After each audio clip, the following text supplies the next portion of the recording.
tua, que tu entrou na Argentina, eu achei genial. Comentei mais cedo aqui. Tá bom, Que bagunça obrigado. aquilo, né? Não, total, não existe Caramba, fronteira. velho. Não existe fronteira. Não existe fronteira. Ali é uma terra de ninguém, né? E o pior é que quando você anda vai uns 20 km pra parte argentina, eles têm. Não, então eu vi que tu relatou ali. Eles têm, a gente não. É ridículo. Não, e assim, aquilo é geral, né? É de cabo a rabo. Sim. Tu pegou ali, mas... Não, assim, a fronteira brasileira é hiper porosa. Por isso que ainda tá uma várzea para os caras entrarem com droga por avião no Mato Grosso do Sul. A rota bioceânica, que é a principal rota da droga, ela ainda toda pela fronteira. Os caras não conseguem pegar nada. Ela chega lá da Bolívia, ela atravessa e aí os caras vão de caminhão e carro até o Porto Santos. Aí passa por São Paulo. Então, é aqui a rota do PCC na prática. Como todo mundo sabe que isso acontece? O que me assusta assim, é ali que tá a grana do PCC, todo mundo sabe que isso tá rolando, todo mundo sabe que tem a saída no porto e a entrada na fronteira. E ninguém faz nem no porto, nem na fronteira, nada. Isso é bem tosco. É que primeiro se requer um investimento de uma organização, né? Na verdade, eu acho que dá relevância a isso, né? Parece que os governos não dão relevância a isso, né? Deixa assim que... Só que isso alimenta um mercado, né? Óbvio. Tem um mercado do crime sendo alimentado. E aquilo que tu contou do Bolsa Família, então eu fiquei horrorizado os caras vindo de lá. Sim. Vamos lá.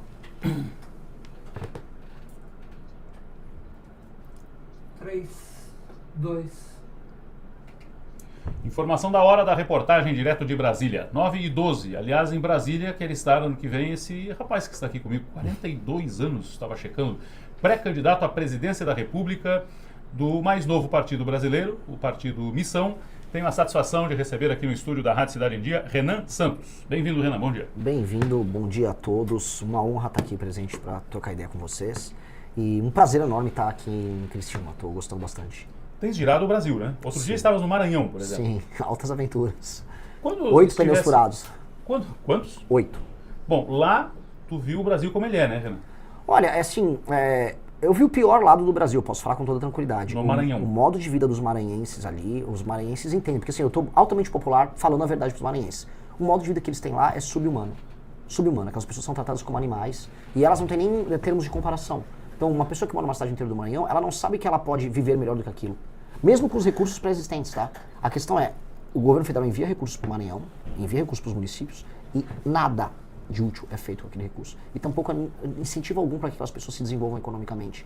E elas não conseguem comparar. Então a pessoa acha que é natural, por exemplo, você ter esgoto a céu aberto. Não, isso é uma condição natural. Eu fui para uma cidade, Pinheiro, a cidade do Sarney, presidente da República. Do lado do hotel tinha uns urubus na rua. Eu reparei que o urubu não voava, ele só andava, né? Aí um cara da minha equipe foi lá e foi conversar com o pessoal e falou, não, aquilo lá é o Zé. É que Zé, não, é o urubu tem nome. É porque as pessoas convivem com o urubu normalmente. E, cara, isso é uma cidade que, né, é a cidade de origem de um presidente da República, que já teve inúmeros investimentos estatais, e a cidade fede a esgoto. Então, é triste, é deplorável. O pessoal de Santa Catarina tem que entender assim, o seu dinheiro está indo para o governo federal para sustentar algo que é insustentável e que não tem como ficar de pé. E nessas épocas se fala muito num tal pacto federativo, né, de rever, redistribuir recursos, e nunca nada acontece, né? Se fala nisso há 4 anos, mas a realidade não muda. E o Renan levantou há algum tempo uma discussão muito interessante a respeito da autonomia de estados e municípios, que conseguem ou não conseguem se manter. Qual é a sua linha de raciocínio nesse sentido? Quem pode e quem não pode se manter, quem depende e quem não depende de repasse de Brasília para sobreviver? Olha só, eu vou dar um exemplo. Se você pertence a um município pequeno, mais autossustentável, você está pagando as contas e ainda mandando dinheiro para o governo federal. Você é um ente federativo autônomo, você existe por si só. É o caso, por exemplo, de praticamente todas as cidades no estado de São Paulo, estado de onde eu venho, boa parte. Só um município catarinense não se sustenta. Não se sustenta. É um caso dos municípios de Santa Catarina, Paraná também, em grande medida é assim. Agora, não é o caso em grande parte dos municípios no Brasil. E aí, se você, né, eu conheço um ditado lá do interior de São Paulo, quem paga a banda escolhe a música. Ou seja, se você está pagando, você escolhe como as coisas são feitas. Mas no Brasil é o contrário. Quem não paga a banda, ou melhor, os estados pouco produtivos do Brasil e os municípios pouco produtivos, eles determinam como é feita a política no Brasil. Então a gente é muito mais um Brasil estilo Maranhão do que estilo Santa Catarina. Mesmo Santa Catarina pagando a conta. Isso é injusto, isso é um sistema de exploração, porque o modelo político do Brasil, aí a gente vai desde grande parte do período colonial e da formação das oligarquias locais, ele é um modelo extrativista. É um modelo de tirar do Estado, tirar dos recursos naturais, tirar de tudo e jogar para uma elite vagabunda que não tem nenhum compromisso e validação junto à população. Então as pessoas, elas estão apenas na base da pirâmide, sobrevivendo para essa elite, e essa elite, ela vive como ela quer. Isso é insustentável, e esse é um modelo que tem que acabar. Então, os lugares que são insustentáveis, eles precisam ter indicadores de desempenho. E esse é o ponto que eu quero trazer como uma revolução administrativa no Brasil. Porque a política aprendeu que, assim, você pode estar num município insustentável, pobre, com IDH baixíssimo, com pouca segurança e pouco trabalho. Mas se você comprar o voto das pessoas certas, seja dando emprego na prefeitura, 1 milhar de telha num período de eleição, um saco de cimento, ou dinheiro puro e simples, um show do Wesley Safadão, como é muito comum a partir do norte de Minas, você se reelege, mesmo sendo uma porcaria de um prefeito. Então como é que a gente tem que avaliar o prefeito? Muito simples, tem que ter critérios objetivos que infelizmente não será a população avaliar. Então os critérios são metrificáveis: cobertura de esgoto, atividade econômica, que esse tem que ser o principal, aumento da atividade econômica, índices educacionais, índices de segurança, índices de saúde, por exemplo, os atendimentos na UBS. Foi bem, ganhou pontuação, o município inclusive se qualifica para receber mais emendas, para o cara fazer lição de casa. Foi mal, o prefeito fica inelegível, ele e o partido dele naquele município, por 8 anos. Aí a porca torce o rabo, porque aí esses prefeitos vagabundos do centrão, espalhados por cidade, que se comportam como parasita, eles vão ter que pular, eles vão ter que trabalhar muito para atender bem, não só as pessoas, mas a respeitar o dinheiro que veio de outros lugares. E aí, aumentando a atividade econômica nesses municípios e estados, você precisa tirar menos o dinheiro de São Paulo, de Santa Catarina, do Paraná. Aí você equilibra a federação. Do jeito que está, a federação está muito desequilibrada. Não está valendo a pena para ninguém. Já fosse ao Acre, Renan? Ainda vou, até julho eu vou pro Acre. Porque outro dia eu li algo a respeito nessa sua métrica de lugares que não se sustentam, e aí eu puxo o Acre como exemplo, e o Maranhão, acho que você colocou bem, e tem N Amapá, outros estados, né? Amapá, Piauí, Roraima, Rondônia, Roraima, Alagoas, enfim, Alagoas, alguns estados nordestinos também.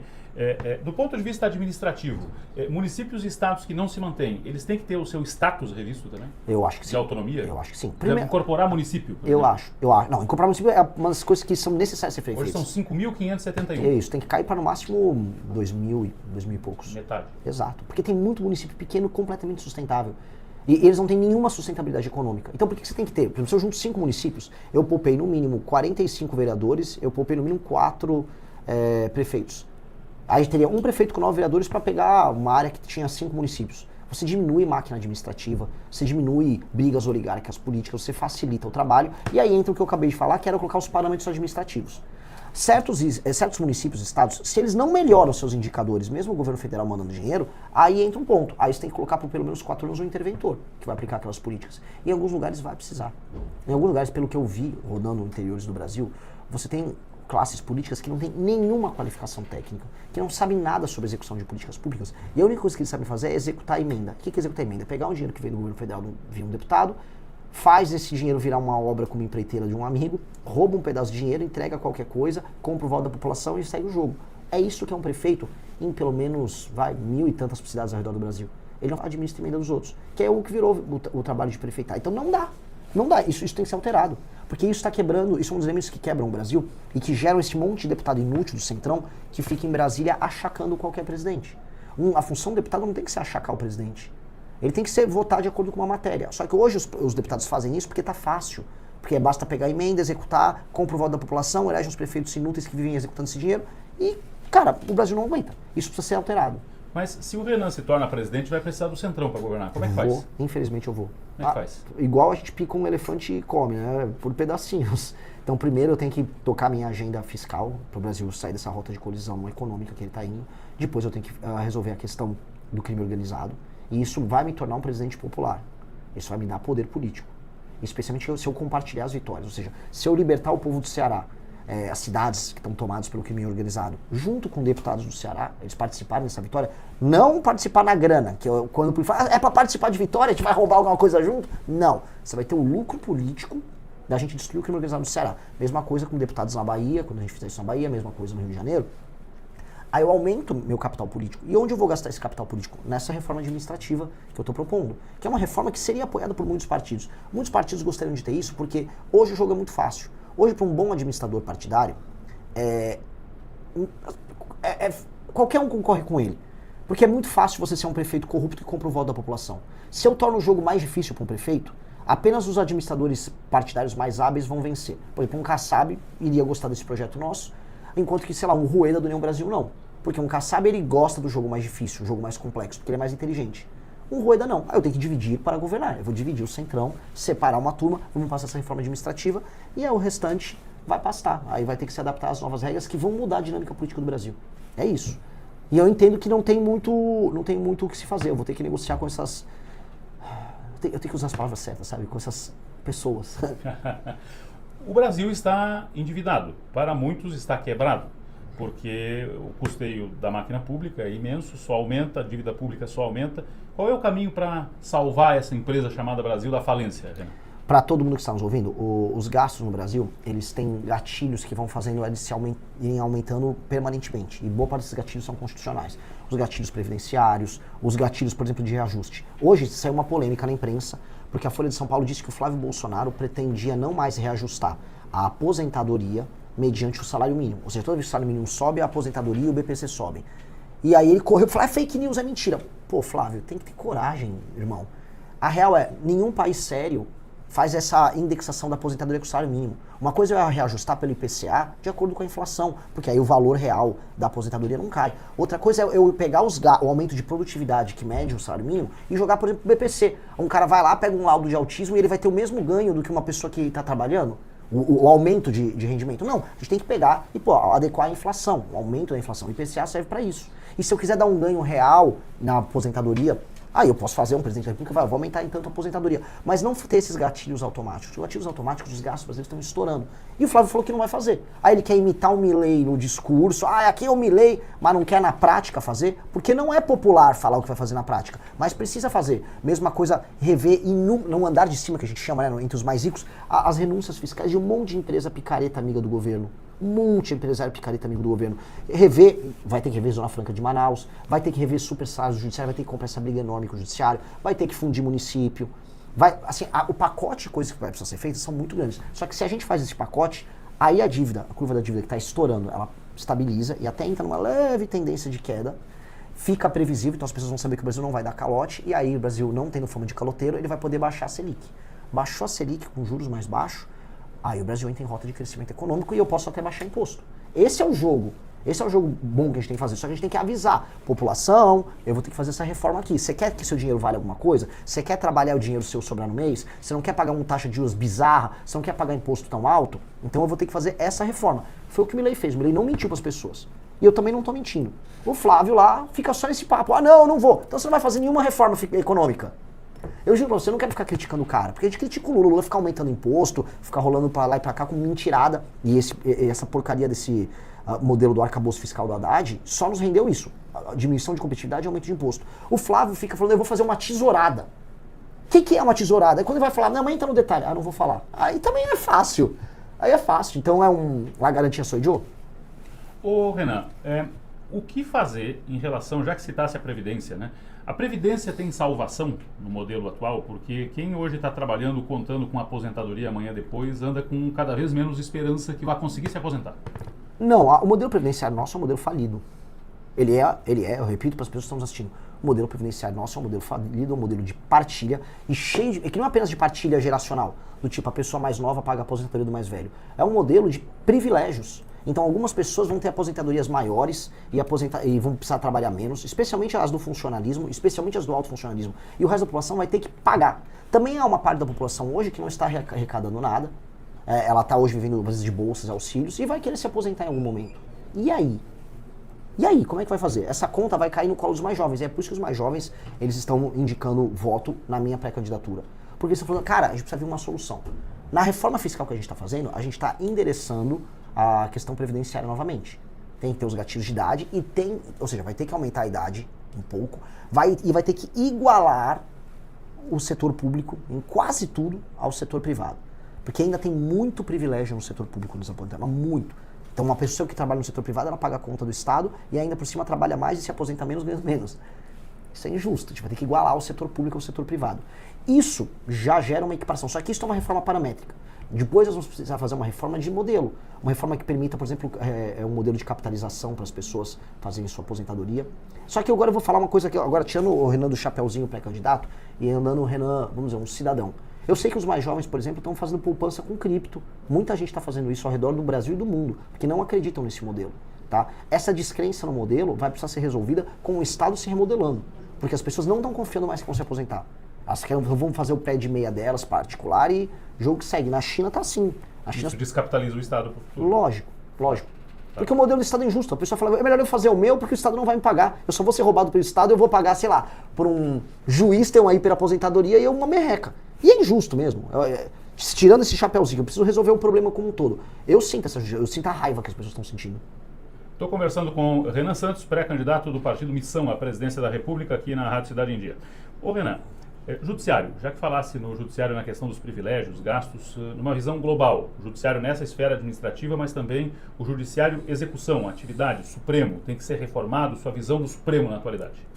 Supremo, eu já falei qual seria o meu pacote de reformas para o STF. Primeira coisa é que o STF tem que ser apenas uma corte constitucional e não tratar de nenhum tema que seja uma Constituição. Ou seja, ele não pode ser a última instância, um último tribunal. Né? Então ele tem que ser separado do sistema judiciário, ele só pode julgar a matéria constitucional. O Supremo brasileiro recebe 50 mil ações todos os anos. Isso é 8 mil ações todos os anos. É um número absurdo. Isso tem que cair, igual nos Estados Unidos, para 50. Os Estados Unidos tem 50 na Suprema Corte, a gente tem 8 mil. Então isso tem que diminuir muito. E isso como? Só matéria constitucional. 2, o tribunal político, que hoje é o STF, por conta de ser uma espécie de foro privilegiado, ele tem que acabar, porque isso faz com que o STF tenha poder de mando sobre os senadores e deputados, que eles têm medo, né? Eles têm medo de pedir o impeachment de um ministro do STF, porque eles têm ações contra os caras. Tem que ter uma corte específica, um tribunal político, feito por desembargadores de carreira, que são sorteados e que ficam no máximo 2 anos, julgando os políticos. Julgando... Que não é, por exemplo, se você é um cara, vamos supor, daqui de Santa Catarina, e eventualmente tem medo de um julgamento político oriundo de um adversário, que é um juiz aqui, porque a ideia do foro privilegiado era essa. Tudo bem, você vai ser julgado por um juiz, um desembargador de Minas Gerais, que não tem nenhuma relação com isso, e que nesse tribunal político vai julgar os políticos ali, e ele fica só 2 anos, ele está servindo o Brasil por 2 anos nesse tribunal político. Acabar com decisão monocrática, acabar com o prazo indeterminado que nós temos hoje para pedidos de vista, que nós temos no STF, ter esse filtro de entrada, como eu citei, proibição de escritórios de advocacia ligados a parentes de ministros. Com isso, o STF não apenas ele perde essa hiperforça que ele tem, ele fica desinteressante para malandro. O malandro não vai ter o que fazer no STF, não vai ter que fazer negócio, não vai ter como mandar em político, o que ele vai fazer? Vai ficar lá discutindo questúnculas constitucionais, que é o que qualquer STF faz. Que ninguém liga. Ninguém liga. Ah, tá, o STF está discutindo a constitucionalidade da questão do sexo dos anjos. Tá bom, vai lá, fica lá discutindo. Ninguém liga. Agora, eles definem tudo hoje no Brasil. Qualquer matéria, qualquer reforma que você passa vai terminar no STF. Já a gente vai ver, vão judicializar no STF todo o impacto positivo que a gente pode ter do licenciamento ambiental. Então, é um saco. Eles têm que perder todo esse poder. Porque com muito poder e muita capacidade de decisão, eles fazem tudo, inclusive negócios. Tem algum ministro na atualidade, na sua observação, passível de impeachment? O Alexandre de Moraes tem que sofrer impeachment. Na verdade, eu acho que tanto o Alexandre de Moraes quanto o Dias Toffoli eles precisam ser presos. Não há como eles fingirem normalidade nesse caso envolvendo o Banco Master. Não há. Assim, já foi pego. O Alexandre de Moraes, só para falar aquele contrato que a mulher dele tinha junto com a turma do Master. Primeiro ele negou. Depois, quando o contrato foi pego, mas não estava assinado, tá? Aí depois ele reconheceu, porque viu que não dava para sustentar a mentira. Não, realmente tem um contrato, tal, mas ela entregou os serviços. Ela tentou fazer um laudo para demonstrar que entregou os serviços por um contrato de 130 milhões. Não, mas não recebeu, ninguém provou que recebeu. Aí saíram os dados financeiros, já 80 milhões foram recebidos. Ah, não, mas o Alexandre não tinha nada a ver com isso. Aí o Alexandre viajou pra casa dele na praia em Trancoso. Aí depois pegaram uma suposta, tem que ser cuidadoso, uma suposta reunião do Alexandre de Moraes com o presidente do BRB e a turma do Vorcar. Ou seja, tudo que ele fala é mentira. Tudo é provado, aconteceu. Ele se reuniu, ele esteve até na casa da praia do cara, a mulher recebeu o contrato e vai falar que ele não estava trabalhando a favor dos caras. Pelo amor de Deus, a gente não nasceu ontem. Né? E em condições normais de temperatura e pressão, ele tinha que pedir para sair. Mas ninguém pede para sair ali, muito pelo contrário, eles dobram a aposta. O Gilmar Mendes foi para cima do Alessandro Vieira. Ontem, o Zema fez um vídeo lá, um vídeo bobinho, tinha nada de mais vídeo. Não, vai colocar no inquérito das fake news. Eles estão malucos. É um negócio doentio, esses caras estão doentes. E a sociedade precisa reagir. O problema é que a sociedade não quer reagir. Os brasileiros estão com um torpor tão grande, estão com um cansaço tão grande, que você convoca a manifestação, as pessoas não querem, as pessoas não estão acreditando em mais nada. As pessoas, elas não estão nem ligando. Isso é preocupante. E sobre, ainda olhando a ótica do judiciário na atualidade e ações recentes polêmicas, a prisão do Jair Bolsonaro, na sua opinião? O Jair Bolsonaro, ele, a meu ver, não só a meu ver, as provas nos levam a isso. Ele tentou, de fato, uma desconstituição da ordem. Ele convocou os ministros, os generais, os chefes das Forças Armadas para uma tentativa de ruptura. que foi levar a minuta do golpe, foram as reuniões que ele fez com o Frederico Gomes. Só que o processo contra ele, esse é o problema de tudo, ele é eivado de nulidades. Como o processo com aquelas pessoas que foram presas no dia 8 é eivado de nulidades. E quando eu falo disso, eu não estou falando do dia 8. O Bolsonaro tentou fazer o dia 8. Eu acho que não tem relação do Bolsonaro com o dia 8. O que teve são as coisas que aconteceram antes do dia 8. E o Bolsonaro vai ter... Até agora ele não deu uma explicação. Por que a equipe dele, o Mauro Cid, ficou mandando aquelas informações falsas para influenciador divulgar, dizendo que a urna foi fraudada, o que fez um monte de gente ir para frente de quartel pedir intervenção militar, um monte de gente aqui em Santa Catarina. Ele nunca explicou por que o Mauro Cid estava mentindo e mandou as pessoas seguirem um laudo falso vindo de um argentino picareta. Por que fizeram isso? Por que foi conversar com os chefes das Forças Armadas? Qual o intuito dele com isso? E isso até agora eles não explicaram. Então, no mérito, o Bolsonaro tem muita coisa a responder. E no mérito, eu acho que a equipe central dele tentou e trabalhou para uma tentativa de golpe de Estado. Isso não tem nada a ver com o dia 8. Agora, na forma, é eivado de nulidade. Então, eu defendo, como a gente defendeu no Congresso com o Kim Kataguiri, a dosimetria. E ainda tem um outro elemento. O Bolsonaro está muito doente. Quem conhece um pouco em torno dele sabe que ele está mal. Pô, no mínimo, dar a prisão domiciliar e diminuir a pena do cara. O cara está muito doente. Eu falo isso aqui que eu sei que eu perco o voto falando isso. Porque as pessoas querem assim, não, ele é um herói nacional, solta ele. Especialmente em Santa Catarina. Eu não acho que ele é herói nacional nenhum. E eu acho que as pessoas têm que ser responsabilizadas por seus atos. Inclusive, a característica distintiva do povo daqui e de uma pessoa conservadora é achar que as pessoas têm que ser responsáveis pelos seus atos. Quem, por exemplo, no dia 8, por mais que eu não ache que... Parece que eu acho que aquelas pessoas caíram numa armadilha. Aquelas pessoas invadiram, de fato, o Congresso, invadiram, de fato, o STF, invadiram os prédios nacionais, o Palácio do Planalto, e quebraram tudo. E invadiram um prédio de um governo federal em qualquer nação do mundo da cadeia. E aí elas vão ter que ter uma punição. Agora, com um processo justo, com direito de defesa. Você teve julgamentos quase coletivos ali, você teve audiência coletiva, o que é uma coisa que você faz em período de guerra. Então, tem que ter uma dosimetria, as penas têm que ser menores, e isso vai ter que vir do Congresso, porque isso está tudo tão errado, o processo como um todo, que apenas, vamos dizer, um ajuste, um freio de arrumação, resolve esse assunto.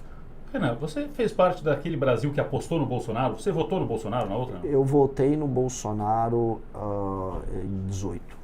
Mas eu nunca tive otimismo com relação ao Bolsonaro. Não? Eu conheci o Bolsonaro antes. Eu sabia que ele era um cara problemático, eu sabia que ele era um deputado preguiçoso. Aquele papo, não, ele era isolado. Cara, o deputado Kim Kataguiri do nosso partido também é isolado e ele passou um monte de projeto. Eu percebia que havia algo de muito estranho na forma como ele conduzia o grupo político dele. Sempre foi um cara difícil de lidar.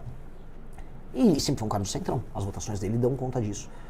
Mas tudo bem, era um processo que estava rodando, o Paulo Guedes tinha aparecido, poxa, depois veio o Moro quando ele entrou, havia um otimismo no ar e a gente queria apoiar esse otimismo. Só que aí aparece o escândalo da rachadinha, aparece as traições recorrentes que ele fez, as nomeações dele ao STF, a destruição da Operação Lava Jato, a não defesa da prisão em segunda instância, a não defesa do pacote anticrime do Sérgio Moro. Isso eu tô falando em 2019, tá? Eu nem falando em 2020, eu não vou entrar em todas as discussões malucas que a gente teve no período da pandemia. Malucas, discussões sem nenhum sentido. Estou falando só 2019. E aí nós fizemos oposição aos erros que ele cometeu. Erros de intenção. E aí nós fomos cancelados. Vocês são cancelados porque vocês têm que apoiar o Bolsonaro mesmo quando ele erra. Entendi, eu não tô aqui para isso. Se o Bolsonaro errou, eu vou falar que ele errou. Mas não, as pessoas querem que você seja igual a um petista. Você tem que puxar o saco e calar a boca. Eu não tô aqui para calar a boca. Eu não nasci para isso. E eu acho que os brasileiros não nasceram para isso. Isso é mentalidade de escravo. A gente não pode ter mentalidade de escravo, tem que ter mentalidade de senhor, de uma pessoa dona de si, que tem direitos. Então, assim, se no mandato do Jair Bolsonaro, o Ministério da Educação tinha um escândalo envolvendo pastor, Bíblia e barra de ouro, um escândalo lá de 2021 para 2022, eu não vou falar do escândalo. Eu vou fingir que não aconteceu porque ele é de direita? Pô, a gente tem que ter decência nessas coisas. Né? E eu acho que tá faltando essa decência no geral na direita. É tudo muito oportunista. E em 22, você fez o quê? Em 22, eu votei nulo. Você anulou o voto? Eu anulei o voto. E o Lula? Vamos falar um pouco do Lula. Falamos bastante do Bolsonaro, do Flávio e do Jair. E o Lula? Qual é o teu conceito do Lula? O Lula é o maior destruidor de sonhos da história do Brasil. O Lula pegou o Brasil com as reformas que tinham sido feitas no governo Fernando Henrique. E o Brasil tinha chance de crescer demais, ia pegar o boom das commodities. Ele poderia, fazendo uma reforma previdenciária, flexibilizando a área trabalhista no Brasil, cuidando direitinho das contas públicas. O Brasil estouraria nos anos 2000 e 2010. O Brasil era para estar tendo crescimentos não nível chinês, porque a China tem uma excepcionalidade ali, mas assim, mais de 5% todo ano, que era a expectativa do mundo sobre o Brasil. O Lula optou por ser populista. O Lula não endereçou questões envolvendo favelização, não endereçou questões envolvendo investimentos em infraestrutura. O PAC sempre foi uma mentira, foi um grande escândalo de corrupção. Ele não endereçou o aumento da competitividade, ele não enfrentou o crime como deveria enfrentar. E aí ele só empurrou com a barriga e ficou vivendo dos louros do Bolsa Família, do aumento da bancarização, do ganho de crédito que as pessoas tiveram. Ou seja, o Lula é a maior oportunidade perdida da história do Brasil. E ele destruiu minha geração. O Lula é um inimigo geracional do Brasil. E nós estamos vivendo as consequências do lulismo até agora. E o lulismo era para ter sido destruído quando? 2016 e 2018, quando a Dilma tomou o impeachment e ele foi preso. Essa história tinha que ser encerrada ali. O PT, como força política do Brasil, tinha que acabar.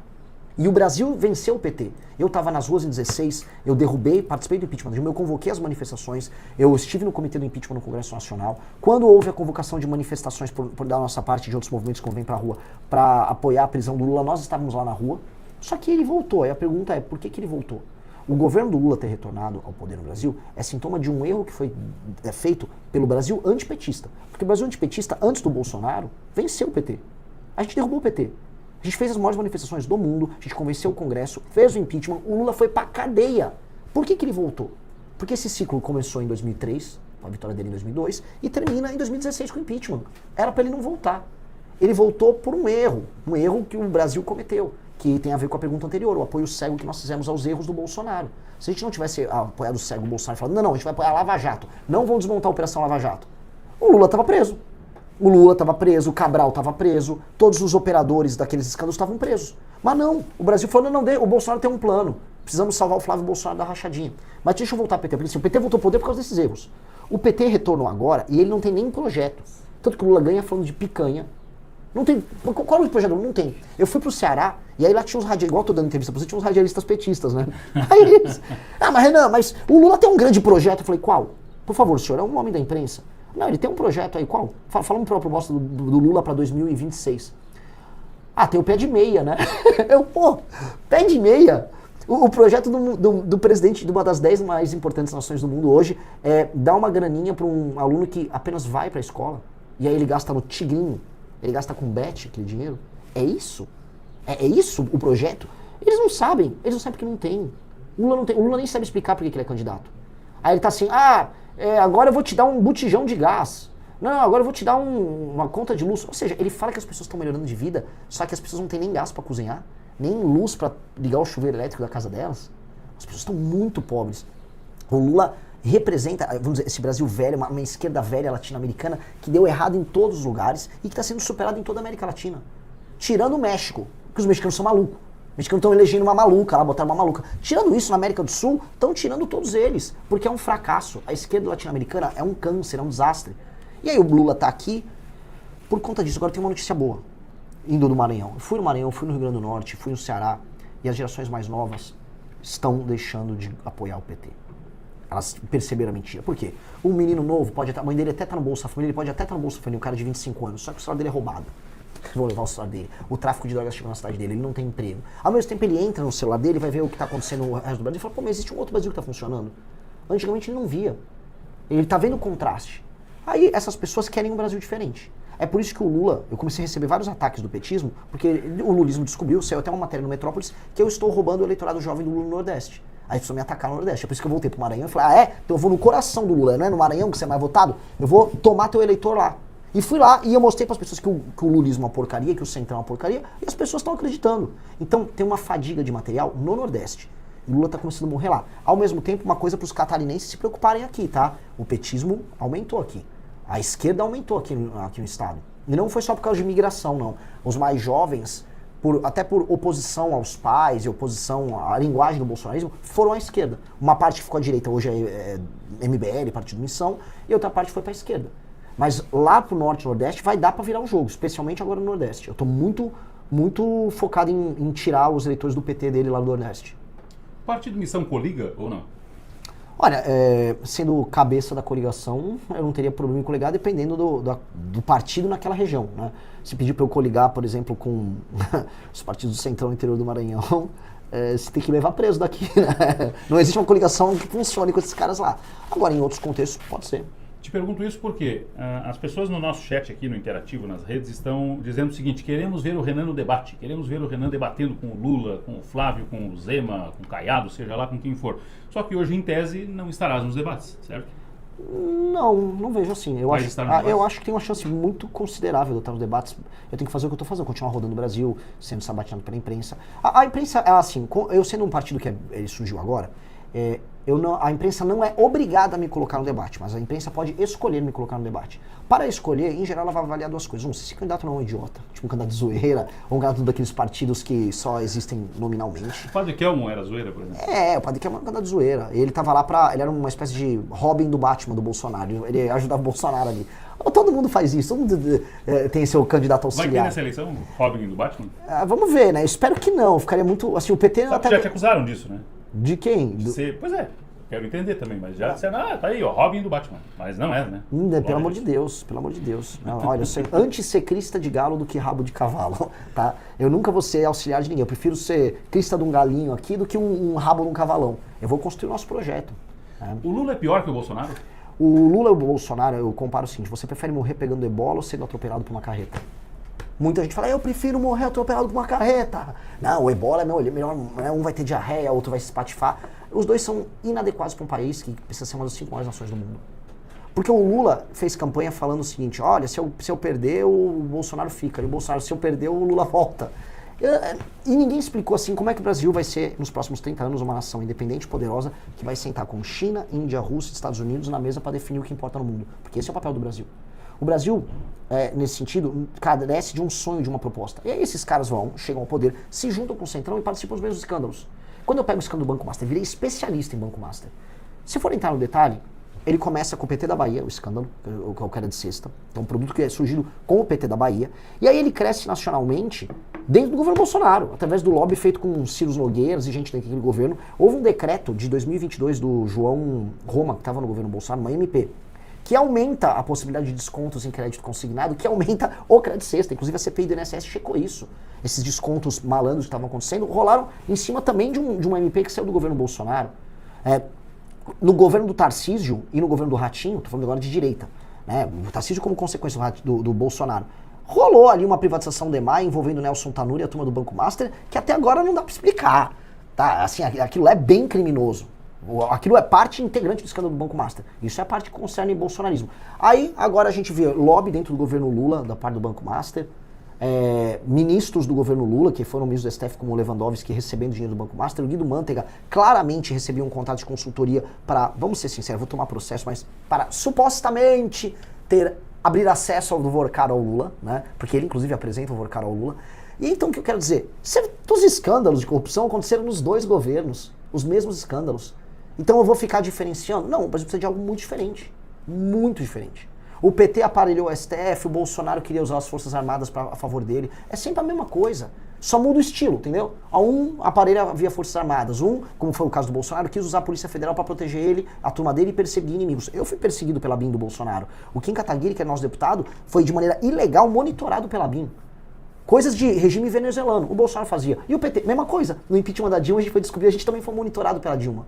Então é assim, é só, um é verde e amarelo e outro é vermelho. Eu não quero escolher nenhum dos dois porque acho que dá pra gente escolher coisas melhores.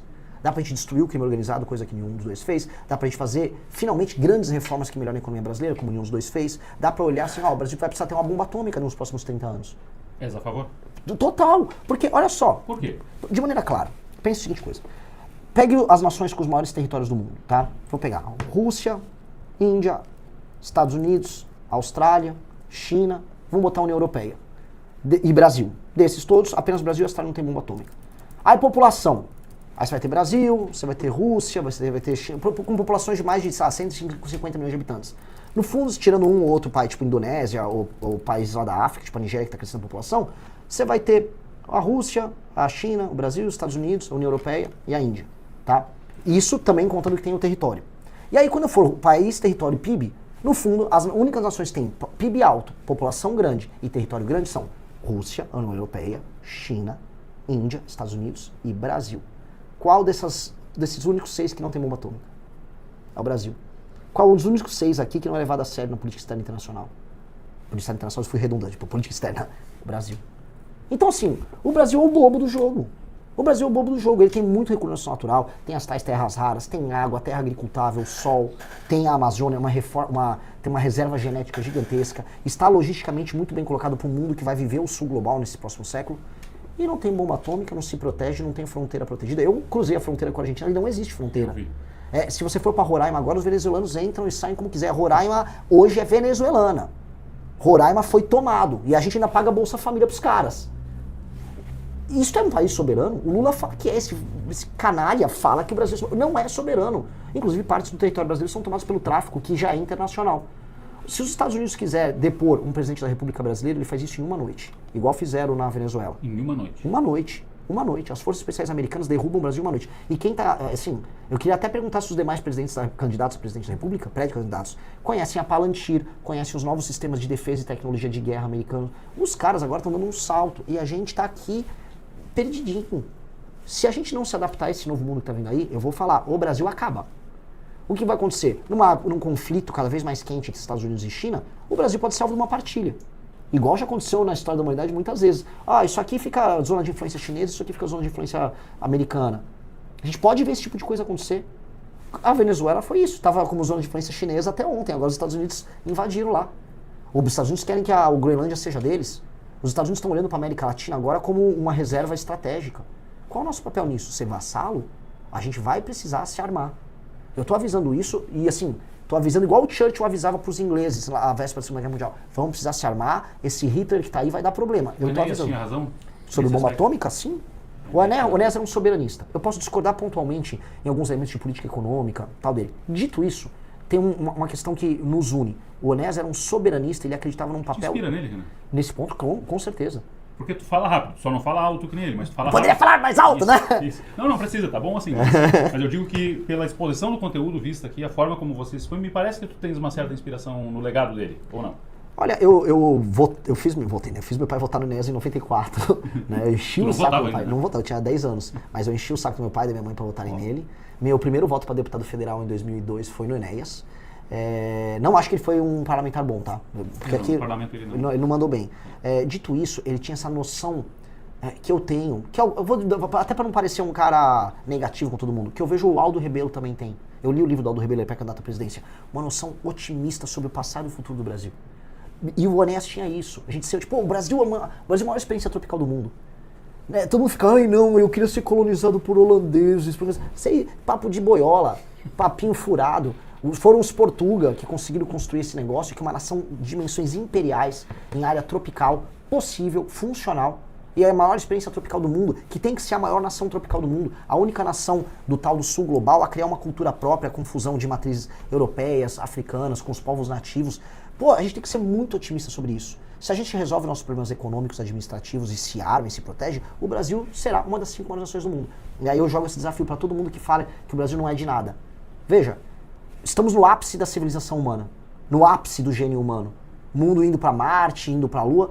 Imagine um cenário em que nos próximos 30 anos, no ápice da história humana, um povo nosso que a gente vive se zoando, nós somos uma porcaria, ser uma das 5 maiores nações do mundo. Nós temos tudo para ser. No ápice da humanidade, nós, os brasileiros, podemos ser uma das 5 grandes nações. Eu quero entregar isso. E nós podemos. É o nosso destino. E ainda jogo um desafio. Se não estourarmos isso, nós vamos nos dividir, vamos ser uma porcaria. Vamos ser mais uma republiqueta. Santa Catarina vai dividir aqui com o Sul, vira zona de influência de alguém, São Paulo vai acabar saindo, o Nordeste vira outra coisa. E por que eu digo isso? Porque, na prática, a federação como está hoje não vale a pena. Não vale a pena nem para o maranhense, nem para o catarinense. Renan, pena de morte e prisão perpétua. O que pensas a respeito? Eu sou, em termos valorativos, favorável. Eu acho que aos dois. Eu acho que certas pessoas não têm recuperação. Certos crimes não têm recuperação. Renan, mas você é cristão. Eu falo assim, aí, cara, eu vou ter meu julgamento final. Aí, se eu tiver errado, aí eu que vou pagar. Agora, aqui, nesse mundo terreno, tem pessoas que merecem uma punição capital. Aquele homem que estuprou... Posso falar essa palavra aqui? Que violentou, né, uma freira de 82 anos. Horrível. O que levou aquele homem a fazer isso? Foi apenas desejo sexual? Não foi. Existe recuperação para um ser humano desse? Óbvio que não. Ele torturou aquela mulher. Ele matou ela com pauladas, com um caibro. Esse cara, ele tinha que ser, né, do ponto de vista orgânico, ele tinha que ser decomposto. Né? Não tem o que fazer. Agora, isso infelizmente, é cláusula pétrea. Então, o que eu faria já com a legislação que nós temos, sem alterar totalmente a Constituição, fazer uma Constituição nova, é aumentar muito as penas. Muito. Fazer com que esse cara nunca mais saia da cadeia. Isso dá pra fazer. Renan, presidente, acaba com todos esses programas sociais, Bolsa Família e os outros mais ou não? Não, eu reformo. Eu tenho que reformar. A reforma porque é o seguinte, você tem lugares no Brasil que não existe atividade econômica. E aí eu coloco aqui, assim, vou pedir um pouco de e é difícil eu pedir essa generosidade pro povo de Santa Catarina que está pagando a conta. Vocês estão pagando muita conta e vocês são altamente produtivos quando comparados com o resto do Brasil. Agora, quando eu rodei o interior do Maranhão, tem cidades inteiras que não tem nenhuma atividade econômica. E não é que o cara não quer. Eu entrevistei uma família, eles falaram assim, não, a gente tem uma agriculturazinha aqui. Eu poderia produzir mais, mas não tem uma estrada. Eu não consigo levar para fora o que eu produzo. Eu tô falando um homem muito simples. Aí o que é obrigado? Aí a filha dele é obrigada a trabalhar na prefeitura para comprar o voto da família toda. Então não é que o cara não quer ralar. Aquela pessoa acaba tendo que depender do Bolsa Família para subsistência. Se eu corto isso agora, duas coisas vão acontecer. Essas pessoas vão migrar para cidades grandes, vão morar numa favela, vão migrar inclusive para cá. 2, essas pessoas vão perder o mínimo de dignidade que elas têm. Eu quero que essas pessoas dependam do Bolsa Família? Não. Eu tenho que fazer uma transição. Primeiro, cortar a fraude. Segundo, ir nessas cidades e oferecer para todo mundo que é saudável e funcional frente de trabalho. A pessoa vai para uma frente de trabalho. Ó, não tem estrada, não tem rua, o governo federal junto com o governo municipal vão pavimentar isso aqui tudo. Você vem trabalhar com a gente, vai ganhar mais do que no Bolsa Família. Chamar as pessoas para participar disso. Botar essas pessoas para trabalhar. Porque aí, o cara aqui de São Paulo, de Santa Catarina, ele vai ver e falar, pô, peraí, meu dinheiro tá custando ainda caro, mas meu dinheiro tá valendo alguma coisa. Porque o que não dá é pra uma pessoa receber sem fazer nada. E terceiro, aí sim, você botar uma política de metas que conte para o administrador público a redução de número de pessoas em bolsa. Aquele município vai receber mais dinheiro do governo federal caso o número de pessoas nas bolsas diminua. Isso é um critério de avaliação. E aí, com esse critério de avaliação, a gente vai fazer com que o prefeito foque em fazer empresas se instalarem ali, as pessoas empreenderem mais, não dependerem dos auxílios, para a prefeitura ter mais recursos. Esse é o jogo de estímulos. Tá? Para que no longo prazo a gente não dependa tanto de uma coisa como Bolsa Família. Agora, eu não sei se eu estou me alongando nas respostas, me corrija, por favor. Há um problema, e eu vou jogar aqui, é um problema que vai chegar para vocês aqui de Santa Catarina, eu vou colocar gente lá de São Paulo, que minha família é de São Paulo, para todo mundo, eu vou botar o problema aqui na mesa.